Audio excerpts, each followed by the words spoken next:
the new National Broadcasting Commission reforms and activities marking the 2019 Festival of Arts and Culture in Benin City, Edo State.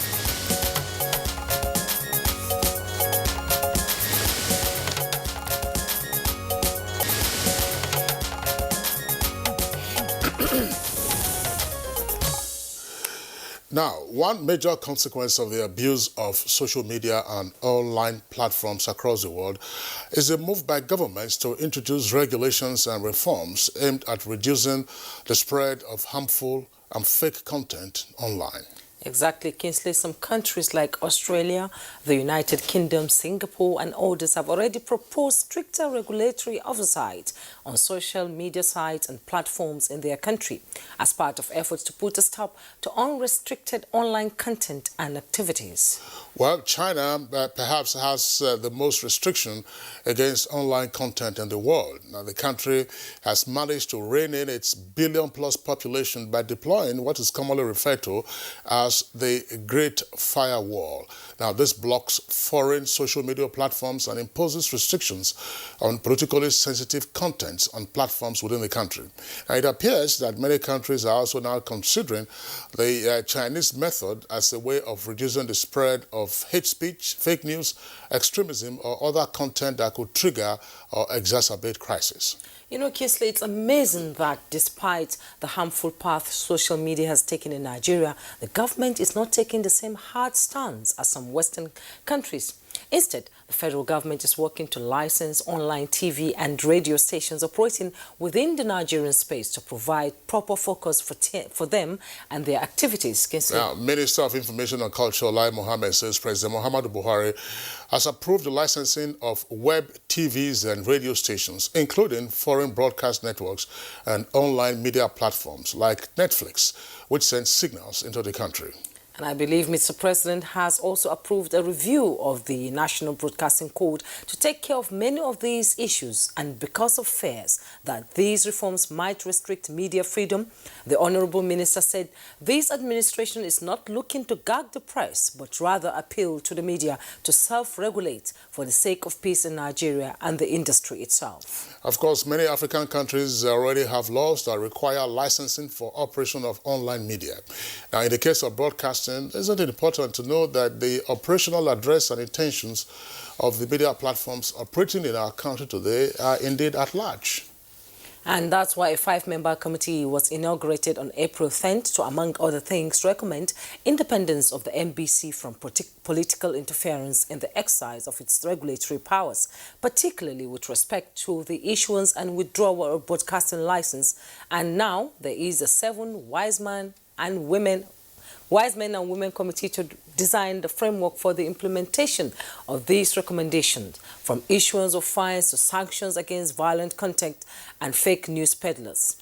All right, that's right. That's an interesting perspective that we are seeing there. And just as the government is taking those steps with regard to the regulation of online media, the National Festival of Arts and Culture, NAFEST, also known as the Unity Forum, is one annual activity that brings the country together and is happening right now in Benin City, the Edo State capital. Now, the city has been agog with festivities, and the centuries-old rich culture of the people of Benin is on display for Nigerians and indeed visitors to enjoy.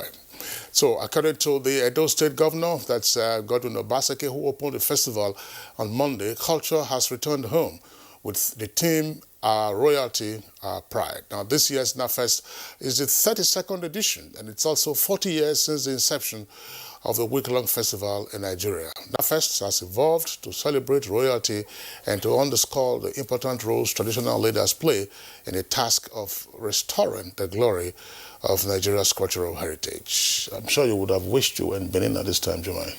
Believe me, Kingsley, I would have loved to be there. I would have loved to be there because I think it's with nostalgia, it's a reminder of Festac 77. In a sense, yeah, that's right. You know, we need to export who we are, how our culture is, and all the negativity about news coming out of Nigeria doesn't really make sense, but this is who we are, actually. Absolutely. It's an important segment of who we are. Yes, and I'm hoping for a fantastic NAFEST 2019. And so on that note, we officially welcome you to this Wednesday's edition of Good Morning Nigeria.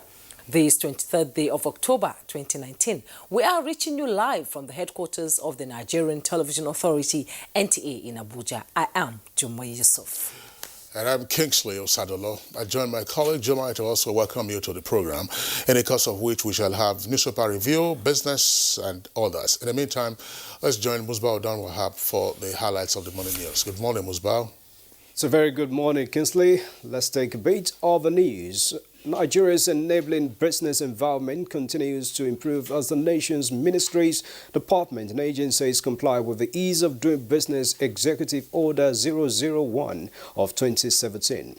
The Vice President, Yemi Osinbajo, received the 2019 compliance report on the executive order.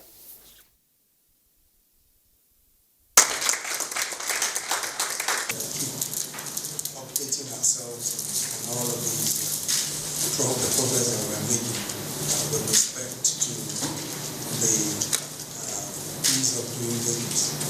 So thank you very much and congratulations everyone. I just hope that this report makes it such that you have more commitment from ministries, departments and agencies of the federal government. The idea is to have access to information, transparency.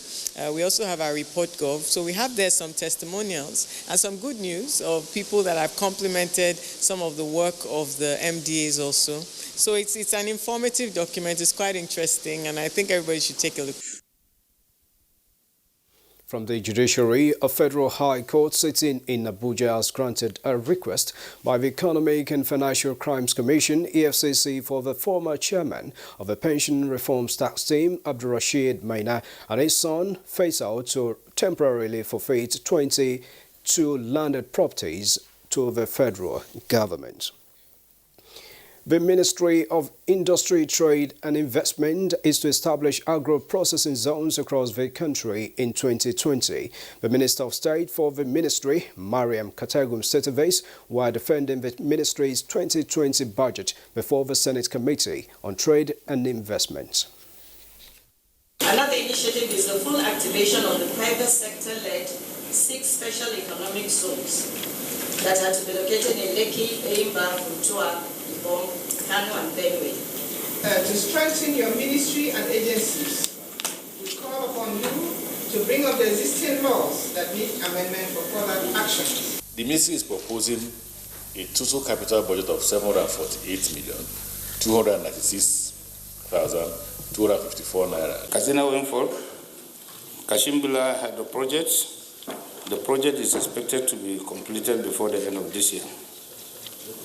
Zangiro project, Mambila project. The issue of unclaimed dividend must be thoroughly dealt with by SEC and CSCS for investors' confidence and growth of the capital market. Still at the National Assembly, the House Committee on Information, National Orientation, Ethics and Values and the Ministry of Information and Culture have recommitted themselves to collaborating more towards effective, better improvements in information dissemination in the country. This was at an interactive session between the House Committee members, Minister of Information and Culture, and heads of agencies under the ministry. This committee will oversight all agencies under its jurisdiction without any other witch hunting. The approach will also be a police patrol method, preventive in nature and not fire alarm. The committee is actually meant to facilitate and help the ministry. That is the purpose of the committee. Even when the committee comes to do oversight, they are not coming there with the purpose of punishing anybody. They are coming there with the purpose of listening to our complaints, and where we are not doing too well, let us know. Where we are doing well, encourage us. The Ministry of Humanitarian Affairs, Disaster Management and Social Development is working on a framework that will produce a unified national social register to track beneficiaries of social investment programs. This came to the fore during an interactive session between officials of the Ministry and the National Assembly Joint Committee on Social Investment and Poverty Reduction in Abuja. Also touched on unemployed youth. So it is an ongoing program, and we hope that by the year in 10 years' time, we'll be able to achieve Mr. President's objective of lifting 100 million Nigerians out of poverty. The committee is ready to give you 100% support to achieve the objective of the government of delivering to the Nigerian populace the goodies that will help reduce poverty and improve the social welfare of the country. We are working towards achieving one goal: to make your Ministry of Poverty Alleviation, Social Investment, to make it succeed. Away from the National Assembly, the fight against cancer is receiving an iron fist as more stakeholders are galvanizing efforts to create awareness on the prevention of this disease and with a view to ending the plight of victims. This was the focus of a meeting between the wife of Kebbi State Governor and Ministry of Women Affairs as they map out strategic ways to collaborate for effective cancer awareness. Awareness about cancer is poor, treatment is poor, diagnosis is poor, control generally is poor.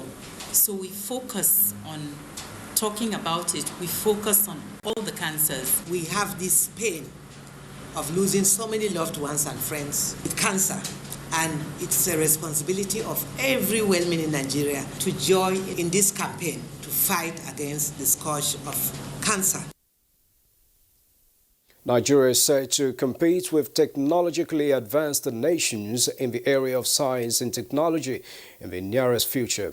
This is because of the exhibition of some scientific performance of students identified in the ongoing NTA ETV Science and Arts Children Expo 2019. The project is on biogas system for household cooking.